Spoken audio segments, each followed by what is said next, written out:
वो है heritage of Roorkee, इसके बारे में आपसे थोड़ा चर्चा करना है। और हेरिटेज ऑफ रुड़की में जैसा हम सब जानते हैं कि सबसे जो प्रमुख चीज़ है वो है ये गंगा कैनाल, जो 1842 में लगभग हमारी बनी थी।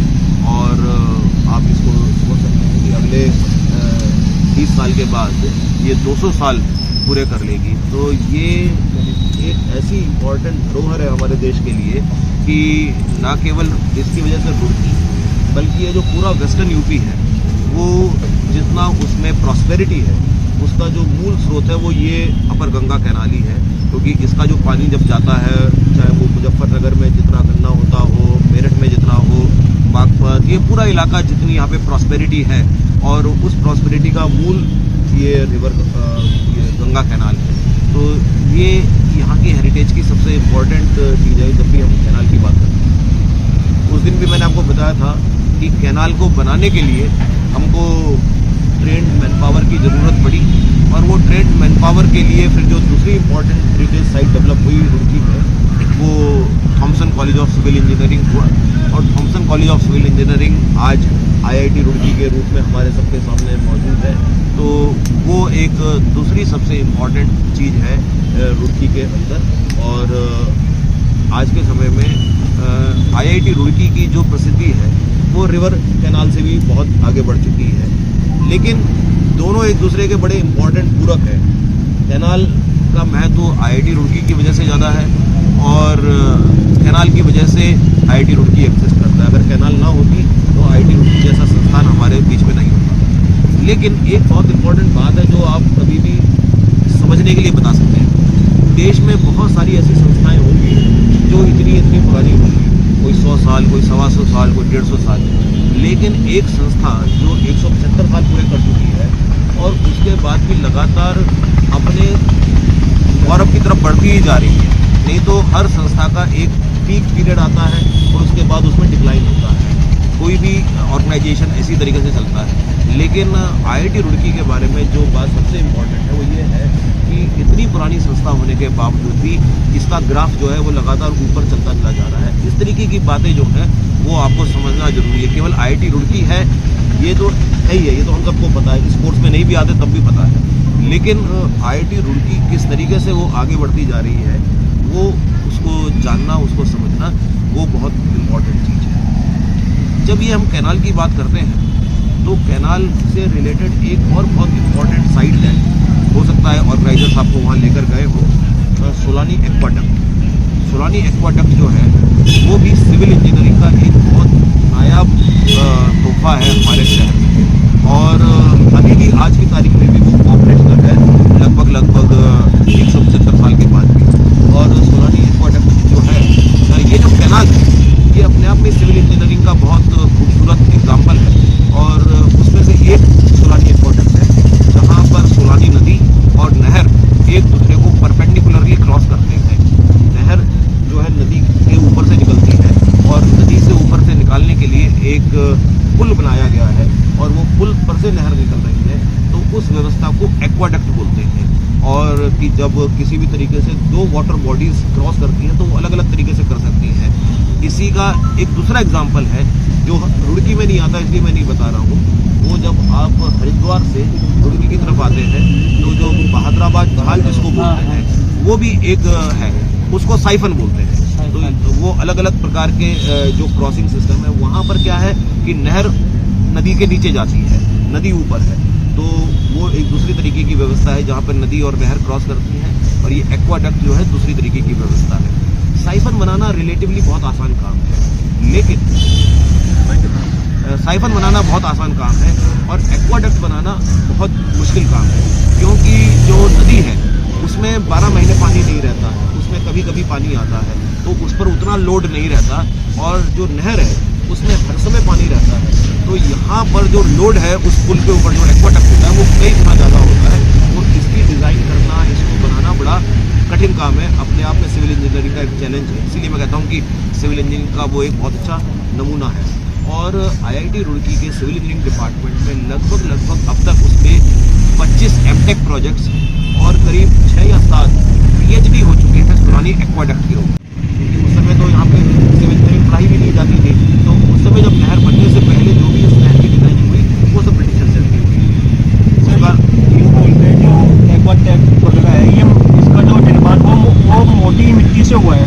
मोटी मिट्टी से हुआ, उसमें उड़द की दाल भी लगी है, उसमें चूना लगा हुआ है, और इस तरीके के जो हमारे पारंपरिक निर्माण की सामग्रियां थी वो भी लगी हुई है सब उसमें, और उसी से वो इतना मजबूत रहा। और इंटरेस्टिंग बात यह है कि नहर जब बन रही थी तो नहर की खुदाई से जितना मलबा निकलता था, उस मलबे को यूज़ करते हुए ही जो रुड़की यूनिवर्सिटी की जो मेन बिल्डिंग है जिसको हम व्हाइट हाउस बोलते हैं, वो उसी से बना हुआ है। तो वो अपने आप में आप ये देखिए कि उस ज़माने में आज से 175 साल पहले, आज हम पर्यावरण की इतनी बातें करते हैं, वो लोग भी कितने पर्यावरण के बारे में सजग थे कि एक जगह का वेस्ट पोल्यूशन दूसरी जगह के लिए इनपुट की तरीके से काम में लाया गया। आज हम सस्टेनेबल सप्लाई चेन, सस्टेनेबिलिटी, पर्यावरण, इन सब चीज़ों का जिक्र करते हैं, लेकिन उस समय के अगर आप डॉक्यूमेंट पढ़ें तो वो भी बहुत सस्टेनेबिलिटी को प्रमोट करते हुए बनाए गए। तो सोलानी एक्वाडक्ट हमारा एक बहुत इम्पोर्टेंट हेरिटेज पॉइंट हो गया। अब आप लोग जैसे इस समय थोड़ा पानी ज़्यादा है, नहीं तो जब कभी सर्दियों के समय में यहाँ पर आए तो जो पुरानी नहर है हमारी, जो अब इसमें पानी का उपयोग कम होता है, वो भी एक बहुत इम्पोर्टेंट साइट है विजिट करने के लिए। क्यों? क्योंकि वो अब आर्मी ने अपने अंडर में ले ली है, और वो पूरा का पूरा साइट जो है वो वाटर स्पोर्ट्स के लिए काम आता है। जितना आपका रोइंग, बोटिंग, केयोकिंग, इन सब की जो प्रैक्टिस के लिए वो पूरी की पूरी जो पुरानी नहर है वो काम आती है। उसमें वाटर लेवल थोड़ा कम रहता है, लेकिन इतना भी कम नहीं रहता कि बोटिंग ना हो पाए। तो वो सब आप सुबह सुबह देखेंगे कि वहाँ पर आर्मी के खूब जवान, मतलब वो एक हमारे देश की, अब केवल उत्तराखंड नहीं, वो पूरे देश के लिए एक बहुत इंपॉर्टेंट ट्रेनिंग सेंटर की तरीके से काम करता है। और इसीलिए एक और मैं आपको इंटरेस्टिंग चीज़ बताता हूँ कि हमारे देश में ऐसा कोई इंस्टीट्यूट नहीं है जिसके पास अपना एक बोट क्लब हो। IIT रुड़की का चूंकि नहर से बहुत कनेक्शन है, तो IIT रुड़की इकलौता ऐसा इंस्टीट्यूट है। आप विदेश में जाएंगे, जैसे आप अगर हार्वर्ड में जाएं, मैसाचुसेट्स में जाएं, स्टैनफोर्ड में जाएं, तो वहाँ उन सब के बड़े बड़े बोट क्लब्स हैं अपने। लेकिन हमारे देश में बोट क्लब नहीं है। IIT रुड़की के पास अपना एक बोट क्लब है। तो ये भी एक बहुत यूनिक बात है IIT रुड़की के लिए, जो शायद बहुत सारे लोगों को नहीं पता होगी कि हमारा एक बहुत अच्छा बोट क्लब है। इस नहर के उस साइड पे है वो बोट क्लब, और बाकायदा बच्चे जो है बोटिंग करते हैं। तो ये तो 2-3 ऐसे मैंने इम्पॉर्टेंट बातें बताई जो IIT रुड़की और नहर की हेरिटेज को जोड़ती है। उसके बाद जैसा हम उस दिन भी आपको बता रहे थे कि IIT रुड़की के कैंपस में ही CBRI और NIH, ये दो बहुत इम्पॉर्टेंट इंस्टीट्यूशन हैं।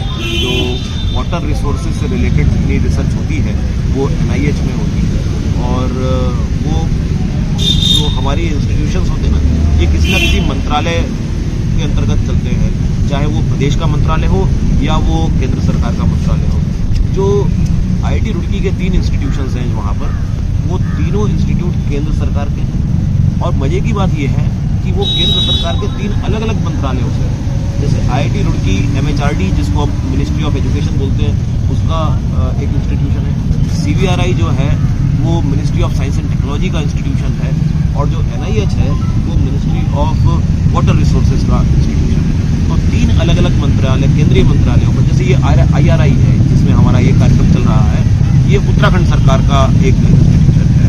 तो इसको यहाँ की जो राज्य सरकार है उसके अधीन ही आता है। तो कोई भी जो बिल्डिंग है या कोई भी जो इंस्टीट्यूशन है वो किसी न किसी सरकारी मंत्रालय के अंतर्गत आता है। तो ये राज्य सरकार का इंस्टीट्यूशन है।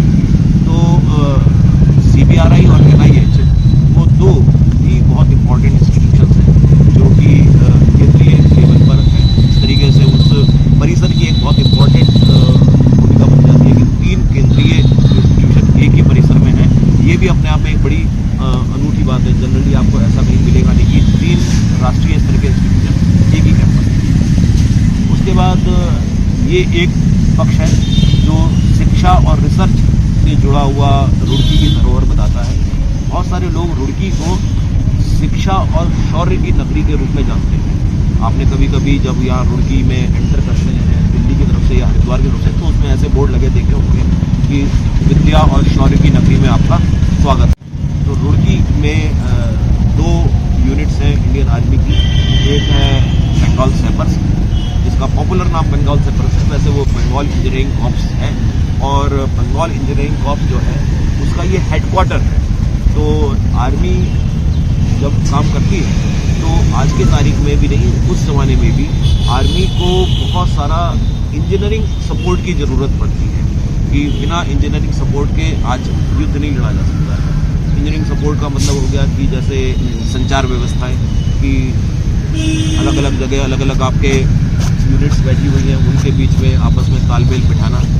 उसके पश्चात आपको ये देखना कि भाई ऐसे ऐसे रास्ते हैं जहाँ पर आपको पुल नहीं है, सड़क नहीं है, तो उसके लिए टेम्परेरी पुल बनाना, टेम्परेरी सड़क बनाना, जिससे कि आपके वाहन जा सकें। तो ये सब इंजीनियरिंग डिविजन्स का काम होता है। तो उसमें से एक इंजीनियरिंग, तो हमारी जो इंडियन आर्मी है उसमें बहुत सारे इंजीनियरिंग डिविजन्स हैं। तो उनमें से एक इंजीनियरिंग डिवीज़न बंगाल सैपर्स है, जो कि लार्जली सिविल इंजीनियरिंग से रिलेटेड जो काम होता है आर्मी का, उसकी देखभाल करना इनका काम है। तो जैसे आप कभी कभी यहाँ देखते हैं कि ये जो जिससे थोड़ा सा इधर आप जाएंगे आगे की तरफ, तो यहाँ पर उनका बहुत सारा सामान रखा हुआ है। और जो लोग रुड़की के आप में से उन्होंने देखा भी होगा कि वो इस नहर पर कई बार टेम्परेरी पुल बनाने की प्रैक्टिस करते रहते हैं, और टेम्परेरी पुल के ऊपर से देखते हैं कि वही हमारी गाड़ियाँ जा सकती है या नहीं जा सकती। तो उस तरीके की जो काम हो रही है, और उसमें बहुत सारा रिसर्च की भी ज़रूरत पड़ती है। अभी जैसे मैं आपको एक उदाहरण के तौर पे बताऊं कि किस तरीके की रिसर्च होती है। हमारे यहाँ कुछ प्रोफेसर्स ने ये जो मिल्क पैकेट होते हैं ना, तो वेस्ट मिल्क पैकेट जो होते हैं, उन मिल्क पैकेट्स को लेकर प्रोसेस किया, और उनके प्रोसेसिंग करने से उन्होंने जो ये टाइल होती है ना, जो ज़मीन पे टाइल लगी होती है, इस तरीके की टाइल्स बनाई है। तो अभी तो आप देखते हैं ज़्यादातर टाइल्स जो है वो सीमेंटेड टाइल्स होती है, जो सड़क के किनारे लगाते हैं ना, वो आपने देखा होगा इंटरलॉकिंग टाइल्स। इंटरलॉकिंग टाइल्स जिसको बोलते हैं, हम लोगों ने वो इंटरलॉकिंग टाइल्स बनाई है। वो जो प्लास्टिक वेस्ट जो दूध की पन्नी का वेस्ट होता है, वो हमारे लाइब्रेरी जो है पुरानी, उसके जस्ट बाहर हमने छोटा सा डिस्प्ले के लिए लगा रखा है। तो वो वाली जो टाइल है उसको अभी इंडियन आर्मी ने कहीं से ढूंढ लिया, और उन्होंने उनका एक बठिंडा में बहुत बड़ी यूनिट है जहाँ पे बहुत टैंक्स हैं, उन टैंक्स को ऊपर उसको यूज़ किया, और उन्होंने उसको करीब जैसे यहाँ से लेकर यहाँ इतना लंबा उसको बिछाया, उस पूरे हमारे टाइल के सिस्टम को, और उस पर करीब 1000 बार टैंक्स को निकाला इधर से उधर, कि देखें कि वो काम रहता है या पूरा टूट टाट जाता है। 1000 बार टैंक्स को निकालने के बाद भी वो उनको अच्छा लगा, तो अब वो हमसे वो खरीदना चाहते हैं कि भाई ये आप हमारे लिए आर्मी के लिए दे दें। बस उनका ये कहना है कि आप इसको कुछ ऐसा बनाते हैं कि ये जल्दी से फोल्ड हो जाए, जब हम इसको एक जगह से दूसरी जगह ले जाना है।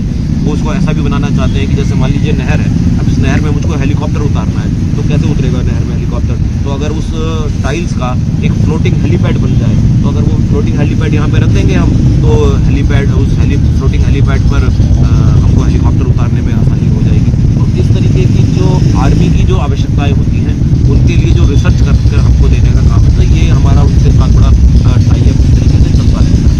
तो आर्मी की यहाँ पे 2 यूनिट्स हैं, एक इन्फेंट्री है और एक इंजीनियरिंग ग्रुप है। तो ये जो आर्मी कैंट है वो भी लगभग 200 साल अपने पूरे कर चुका है। आपने देखा भी होगा जो हमारा एक बहुत बड़ा आर्मी का स्टेडियम है सामने यहाँ पर नहर को पार करके, तो हाँ, तो उस पर लिखा भी है द्विशताब्दी द्वार। तो इसका मतलब है कि 200 साल पुराना वो आर्मी का सेटअप है यहाँ पे। और वैसे भी आपको मैं बता दूँ, मैं किसी आर्मी ऑफिसर से पूछ रहा था, हालांकि मैं एकदम 100% नहीं कह सकता, कि आज़ादी के बाद शायद ही कोई नए कैंट बने हों देश में। जितने भी कंटोनमेंट्स हैं हमारे देश में, वो सब आज़ादी से पहले के ही हैं, जो अंग्रेज़ों के समय में बने थे। तो लगभग सारे ही कैंट्स एक तरीके से हेरिटेज साइट्स के रूप में माने जा सकते हैं, क्योंकि वो सभी कैंट्स 70-80 साल पुराने हैं या और उससे ज़्यादा पुराने होंगे। तो कोई भी कैंट अगर कहीं है तो वो अपने आप में एक हेरिटेज प्रॉपर्टी हो सकती है मेरी डेफिनेशन के हिसाब से। तो ये हो गई शौर्य की बात। फिर एक और इंटरेस्टिंग चीज़ है यहाँ पर, रुड़की का धार्मिक पक्ष। रुड़की के धार्मिक पक्ष के बारे में मुझे नहीं पता कि आपको कितना आइडिया है कि नहीं। रुड़की का धार्मिक पक्ष भी बहुत इम्पोर्टेंट है, उसकी भी बहुत हेरिटेज कहानियाँ हो सकती हैं। जैसे रुड़की शहर में बहुत सारे आर्य समाज मंदिर हैं, उनमें से एक आर्य समाज मंदिर है बीटीगंज,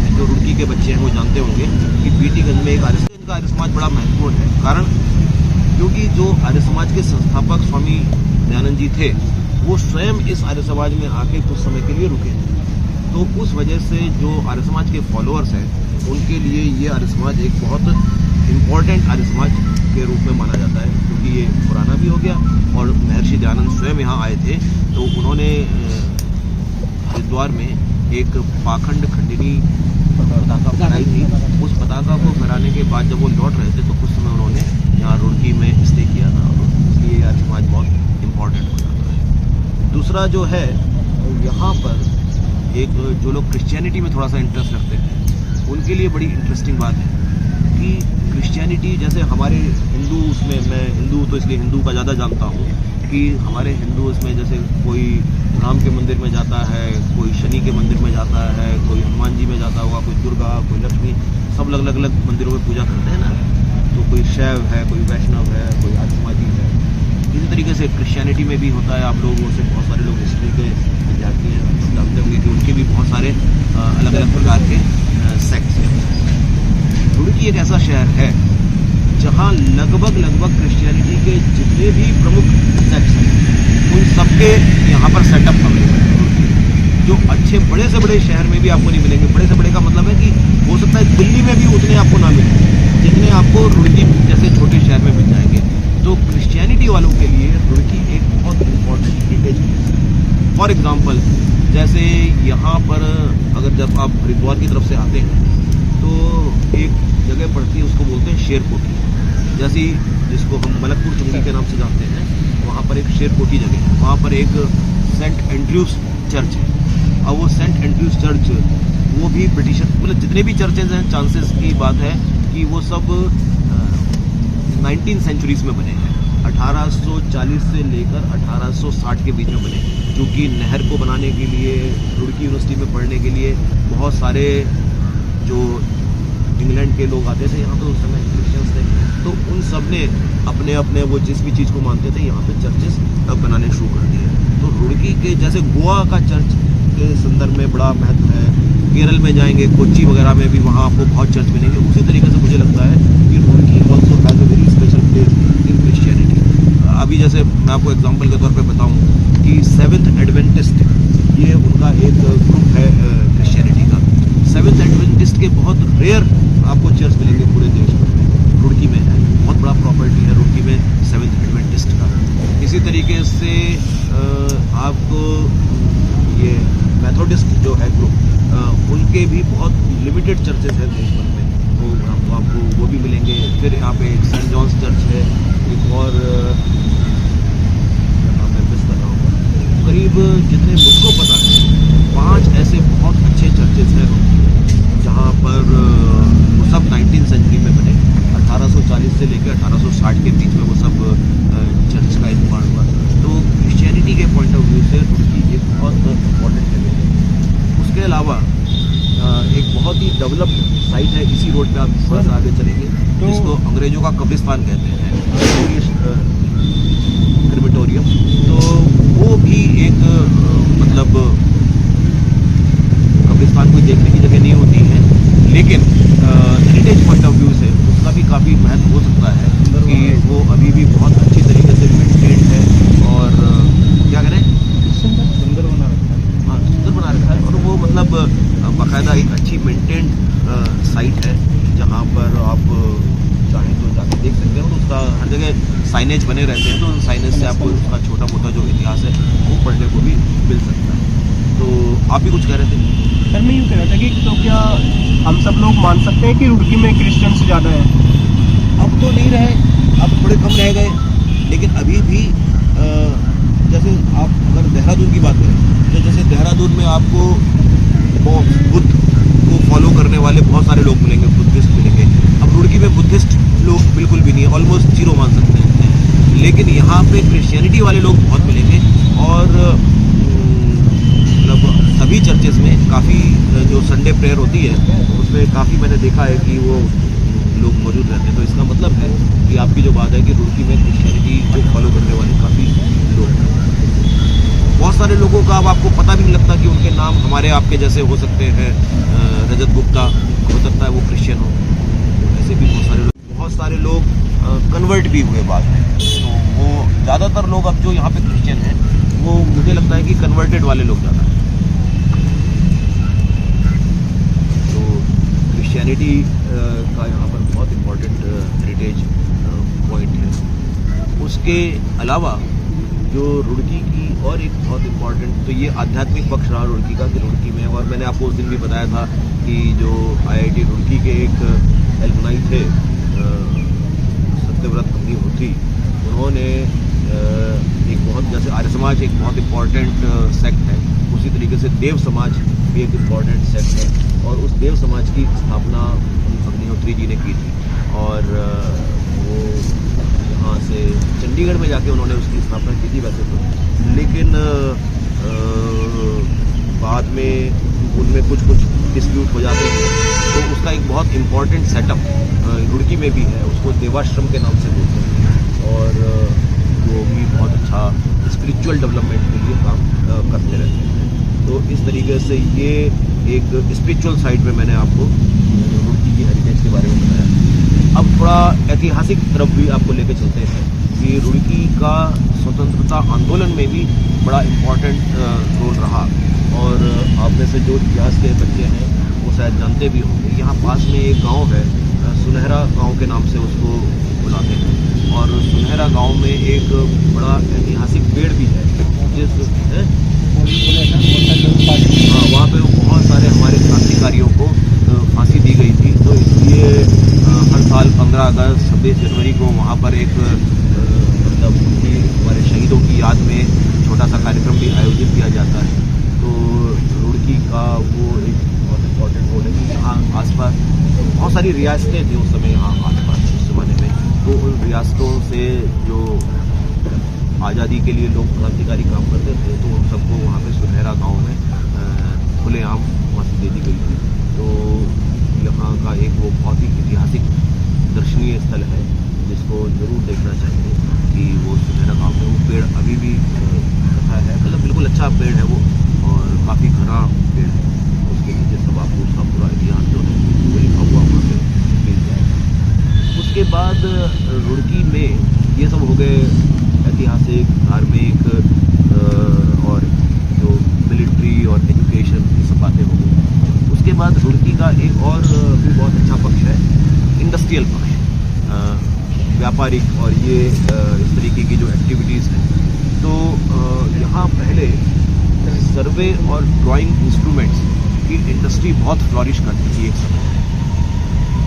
जो पूरे देश में जितनी भी सड़कें बनती हैं आपने देखा होगा, तो उसके किनारे जो इंजीनियर्स हैं वो एक इंस्ट्रूमेंट लेके खड़े रहते हैं और वो देखते हैं कि हाँ भाई ये सड़क का जो अलाइनमेंट है वो ठीक जा रहा है या नहीं जा रहा है, टेढ़ी तो नहीं हो रही है सड़क, कहीं कम चौड़ी ज़्यादा चौड़ी इस तरीके से तो नहीं हो रही है। तो ये जो आपका पूरा सड़क को बनाने का काम है, उसके लिए जो इंस्ट्रूमेंट चाहिए होते हैं उनको हम बोलते हैं सर्वेइंग इंस्ट्रूमेंट्स। और पूरी कंट्री को सर्वेइंग इंस्ट्रूमेंट्स को सप्लाई करने का जो सबसे प्रमुख जगह थी वो रुड़की थी किसी ज़माने में। और ऐसे ही जो इंजीनियरिंग और डिप्लोमा वगैरह की जो बच्चे पढ़ाई करते हैं, फर्स्ट ईयर में एक सब्जेक्ट होता है जिसको बोलते हैं इंजीनियरिंग ड्राइंग या ग्राफिक्स। उस इंजीनियरिंग ड्राइंग ग्राफिक्स को बनाने के लिए एक चीज़ होती थी, एक ड्राइंग बोर्ड होता है। जैसे ये जो जिस बिल्डिंग में आप बैठे ना, इनका काम ही यही था कि ये ड्राइंग बनाते रहते थे बैठे हुए सारे, ये उसी के लिए बिल्डिंग। तो यहाँ पर आपको चाहे तो पुराने इंस्ट्रूमेंट अभी रखे हुए मिल जाएंगे कि एक ड्राइंग बोर्ड होता था और ड्राइंग बोर्ड के ऊपर ड्राफ्टर लगाकर वो ड्राइंग शीट पर हम लोग डिज़ाइन बनाया करते थे।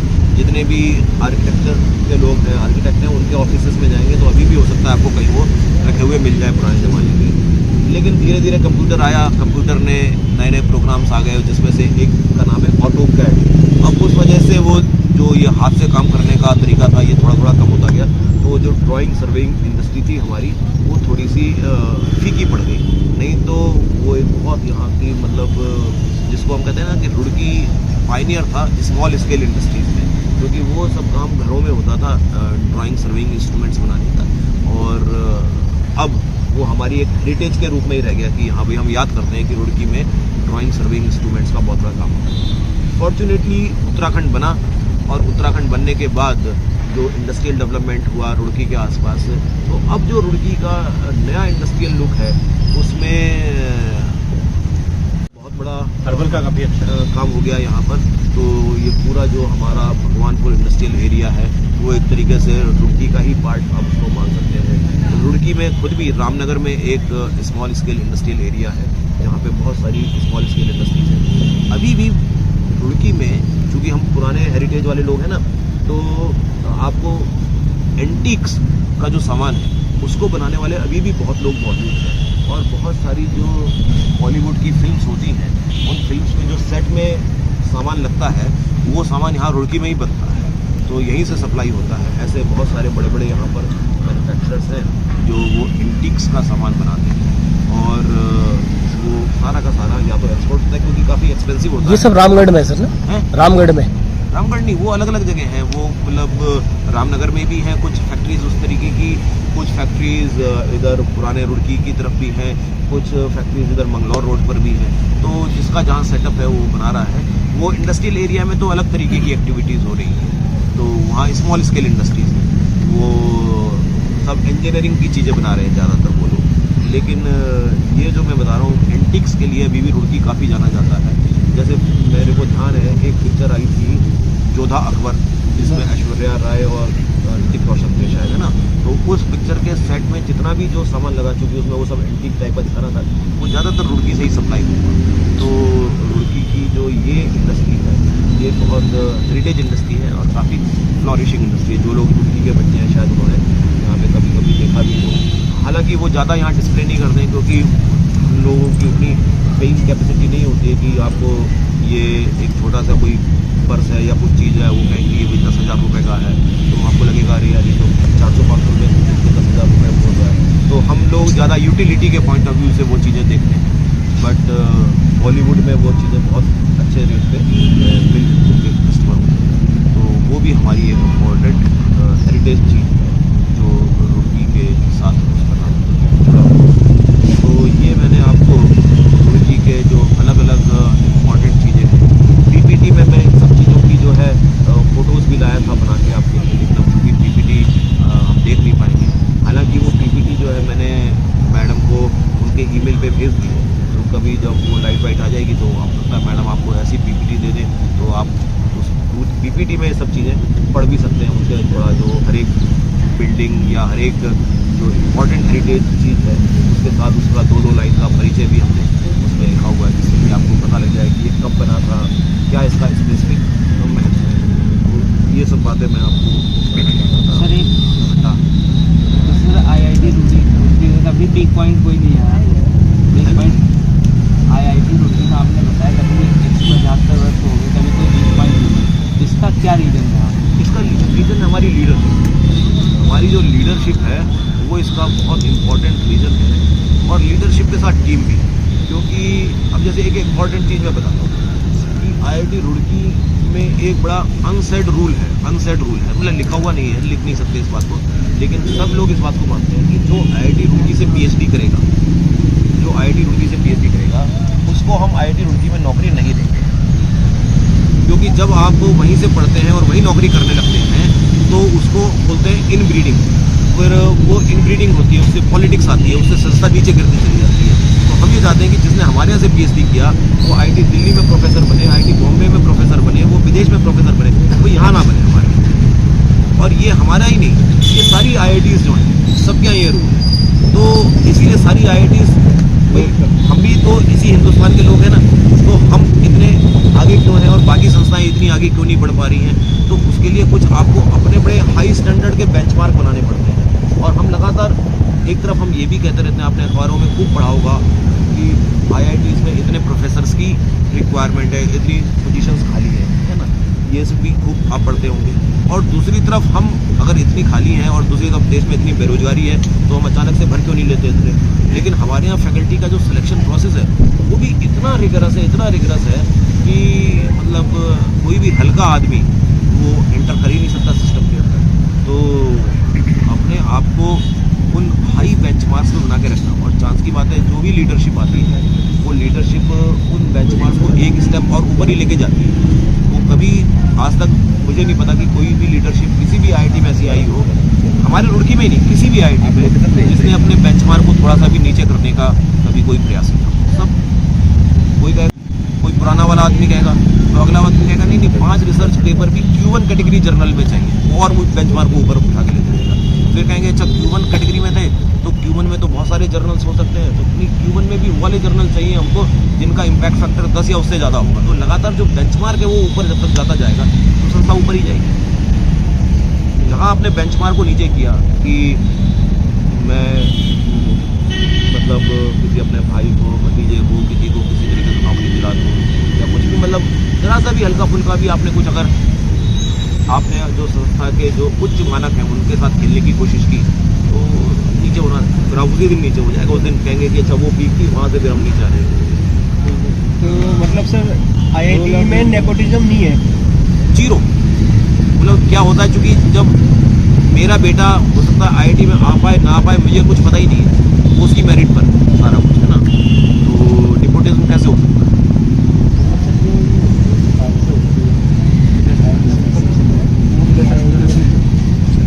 चल ही नहीं सकते, कोई सवाल ही नहीं। हमारा सिस्टम इतना ट्रांसपेरेंट है कि सिफारिश क्या होती है हमें कुछ पता ही नहीं, और इसीलिए हम बहुत ज़्यादा सामाजिक प्राणी भी नहीं हैं।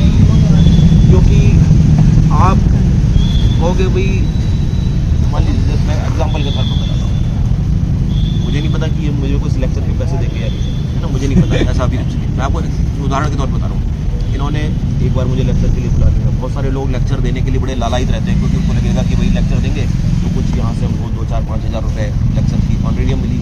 इन्होंने 2 बार बुला लिया, 3 बार बुला लिया मुझको। फिर उन्होंने मुझसे कोई काम कहा बाद में कि भाई सर हमारा ये काम आप मेरा करा दो IIT से रिलेटेड। मैं वो करा नहीं पाऊँगा क्योंकि वो सिस्टम ही नहीं है, ऐसा कुछ किसी के कहने से कोई है। फिर ये कहेंगे यार आपको तो हमने बार बार ऑब्लाइज किया, आप हमारा एक छोटा सा भी काम नहीं करा सकते इतना सा।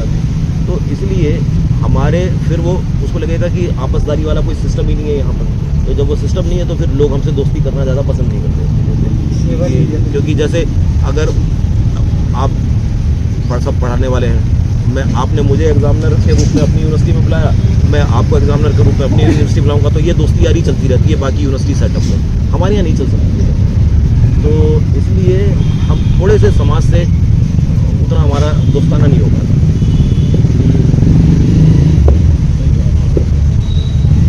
ज़्यादा दोस्ताना करेंगे तो हर आदमी अपेक्षा करेगा कि भाई ये मेरा ये काम करा दो, मेरा ये काम करा दो, ये काम करा दो। फ्रेंडशिप नहीं रखनी चाहिए।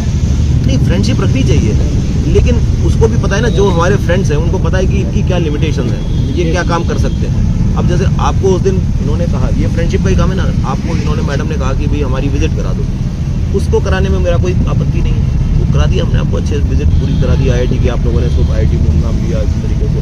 तो वैसा कोई काम होगा मैं खूब कर सकता हूँ, लेकिन आप कहें कि साहब इसका किसी का एडमिशन करा दो, इसकी ब्रांच चेंज करा दो, या इसको नौकरी दिलवा दो IIT में, वो सब डायरेक्टर भी नहीं कर सकता हमारा। तो ना डायरेक्टर कर सकता है ना मैं कर सकता हूँ। फिर एक और चीज़ है, IIT सिस्टम में ना, जो दूसरे सिस्टम में शायद थोड़ा महसूस करना मुश्किल है, कई बार मुझको भी अच्छा लगता है, कई बार मुझको अच्छा नहीं लगता। हम सब लोग एक दूसरे को एक बराबर लेवल पे मानते हैं।